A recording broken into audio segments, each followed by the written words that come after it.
நாம கதம்ப காய்கறிகள் போட்டு சாம்பார் பண்ணலாம். இது நவம்பர், டிசம்பர், ஜனவரி மாதங்கள்ல கிடைக்கும்.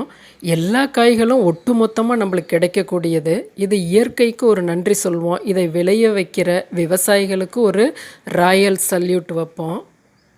3 மாதங்கள் ஒரே நேரத்துல இவ்வளவு காய்கறிகள் கிடைக்கிறத, நாம இது போல புளிக்குழம்பு, சாம்பார் செய்து சாப்பிடும் பொழுது, நம்மளுக்கு ருசியும் நல்லா இருக்கும். எல்லா காய்களோட சத்துக்களும் நம்ப கேதர் பண்ணிக்கலாம். இப்போ பாருங்க, நான் எல்லாம் கதம்பமா எடுத்திருக்கேன். இன்னுமே நிறைய காய் சேர்த்துக்கலாம். எனக்கு கிடைச்ச காய்களை நான் சொல்கிறேன். முருங்கைக்காய், பூசணிக்காய், பரங்கிக்காய், பீட்ரூட் வந்து சின்ன அளவு அது ஒரு கலர் கொடுக்கறதுக்காக, வாழைக்காய். இது நான் 100 பருப்புக்கான காய்கறிகளோட அளவுகள். மாங்காய் ஒரு துண்டு, எல்லாமே இந்த சீசனில் உங்களுக்கு கிடைக்கும். கேரட்டு எல்லாமே பாருங்கள், ஒரு ஃப்ரெஷ்ஷாகவும் தெரியும். கத்திரிக்காய் 1, சௌ இந்த அளவு, அவரைக்காய் 5, பீன்ஸ் 3, கொத்தவரங்காய் 5, கூட குறைச்சி நீங்கள் போட்டுக்கலாம். உருளைக்கிழங்கு 1, தக்காளி 1. இது எல்லாமே நல்லா கழுவிட்டு, மேல் தோலை எடுக்கிறத எடுத்துட்டு, நார் எடுக்கிறத எடுத்துட்டு, நல்லா பீட்ரூட்டை நல்லா கழுவிடணும்.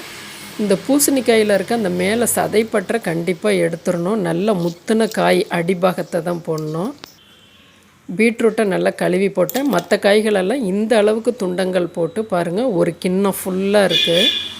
இப்போ நம்ம இதுக்கு 100 துவரம்பருப்பு. இதை நல்லா கழுவிட்டு கொஞ்சம் விளக்கெண்ணெய், மஞ்சள் பொடி போட்டு நல்ல ஒரு சிம்மில் 2 விசில் விட்டு எடுத்துக்கலாம். இதில் வந்து நீங்கள் முள்ளங்கி சேர்க்கலாம், பீர்க்கங்காய், தட்டைக்காய், மொச்சப்பருப்பு இதெல்லாம் சேர்த்துக்கலாம். ஒரு கை சின்ன வெங்காயத்தை எடுத்துருக்கோம். இதுக்கு புளி பார்த்திங்கன்னா ஒரு பெரிய நெல்லிக்காய் சைஸே போடணும். ஏன்னா இவ்வளவு காய்களுக்குள்ளும் இந்த புளி போகணும் இல்லையா, அதனால கொஞ்சம் கூட போட்டுக்குங்க.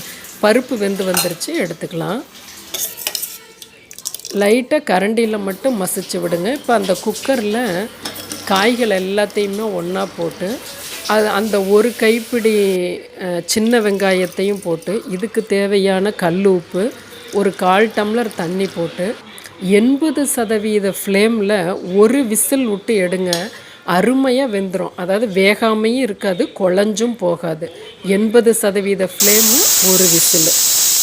இந்த சாம்பார், கதம்ப சாம்பார் இட்லி, தோசை, சாதத்துக்கு 3க்குமே ஆப்டாக இருக்கும். காய்கள் வெந்துருச்சு. இப்போ இதில் நம்ம கரைச்சி வச்ச புளியை ஊற்றிக்கிறோம். சாம்பார் பொடி போட்டுக்குங்க தேவையான அளவு. இதில் வறுத்து நீங்கள் அரைக்க வேண்டாம் ஃப்ரெஷ்ஷாக, ஏன்னா அது ஒரு சில டைம் கொலாப்ஸாக மாறிடும். உங்கள்கிட்ட சாம்பார் பொடி இல்லைன்னா வரமிளகாய் பொடி, மல்லிப்பொடி போட்டுக்குங்க. இந்த காய்கள் மிதக்க தண்ணீர் விட்டுருங்க. நல்லா கொதிச்சு வரட்டும். இதுக்கு தேவையான, முதல்ல காய்க்கு மட்டும்தானே உப்பு போட்டோம், இப்போ தேவையான கல் உப்பு போட்டுக்கலாம். பாருங்கள், காய்கள்லாம் வந்து அருமையாக, அதாவது ரொம்ப குழஞ்சும் போகல, வேகாமையும் இல்லை. பாருங்கள், எல்லாமே உருவத்தோடு இருக்குது. நல்லா கொதிச்சு வரட்டும். இந்த கலர் கொடுக்கறது இந்த பீட்ரூட் 4 துண்டுனால. நல்லா ஒரு 3 நிமிடம் கொதிக்க விட்டிங்கன்னா போதும். உப்பு, புளிப்பு, காரம் எல்லாம் காயோடு சார்ந்துக்கும். இப்போ நம்ம அந்த வெந்த 100 பருப்பை கொட்டிடுறோம். நல்லா கலந்து கொடுத்துருங்க.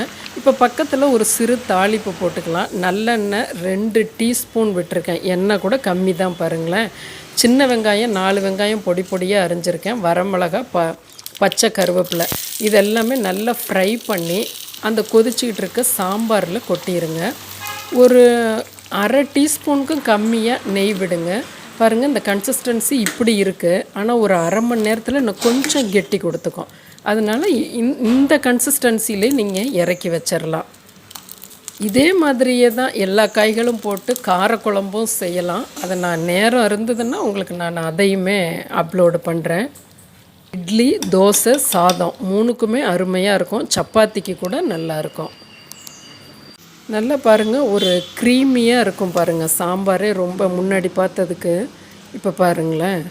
நீங்கள் ஒரு முறை இதே மெத்தடில் செய்து பாருங்கள், நல்லாயிருக்கும். உங்கள் உற்றவங்களுக்கும் ஷேர் பண்ணுங்கள்.